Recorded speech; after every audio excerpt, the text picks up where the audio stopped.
3 lot BTC by ചെയ്തിട്ടുണ്ട്. $300 SL, $600 TP. ഇന്ന് ഗോൾഡിൽ actually കുറച്ച് മാർക്കറ്റ് ചോപ്പിയാണ്. അപ്പോൾ അതുകൊണ്ട് നമ്മളിന്ന് BTCയിലേക്കാണ് ട്രേഡ്സ് ഫോക്കസ് ചെയ്യുന്നത്. അപ്പോൾ നിങ്ങൾക്ക് ഇവിടെ നോക്കിയാൽ കാണാം മാർക്കറ്റ് നല്ല ചോപ്പിയാണ്. 1 hour ക്യാൻഡിൽസ് ഒക്കെ അല്ലെങ്കിൽ ഏതൊരു ടൈം ഫ്രെയിം നോക്കിയാലും നല്ല രീതിയിലൊരു സെൽ ഓഫ് ഫ്ലക്ച്വേഷൻ കാര്യങ്ങളൊക്കെ വന്നിട്ടുണ്ട്. സോ ഇങ്ങനെയുള്ള സിറ്റുവേഷൻസിൽ നമ്മൾ മാറി നിൽക്കുക. പോരാത്തതിന് ഇന്ന് ഫ്രൈഡേ കൂടാണ്. അപ്പോൾ ഫ്രൈഡേ നമ്പർ ഓഫ് ട്രേഡ്സ് കുറയ്ക്കുന്നതായിരിക്കും എപ്പോഴും ബെറ്റർ. കാരണം മാർക്കറ്റ് ക്ലോസിംഗ് ടൈം ആയതുകൊണ്ട്, ഫോറക്സിൽ ക്ലോസിംഗ് ഡേ ആയതുകൊണ്ട് സ്വാഭാവികമായിട്ട് ആ വോളറ്റിലിറ്റി അവിടെ പ്രസൻറ്റ് ആയിരിക്കും. $320 റണ്ണിങ് ആണ്. SL ട്രെയിൽ ചെയ്യാം. 50% പ്രോഫിറ്റ് ആയിട്ടുണ്ട്. സോ ഞാൻ SL ഒരു $100 ട്രെയിൽ ചെയ്തിട്ടുണ്ട്. നല്ല രീതിയിൽ ഫ്ലക്ച്വേറ്റ് ആകുന്നുണ്ട് മാർക്കറ്റ്. എന്തായാലും നമുക്ക് നോക്കാം.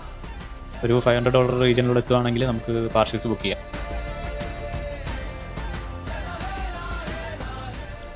നല്ല ഫാസ്റ്റ് ആയിട്ടുള്ളൊരു മൊമെൻ്റ് ആയിരുന്നു. സോ നമുക്ക് TP ഹിറ്റ് ആയിട്ടുണ്ട്. $600 പ്രോഫിറ്റ്.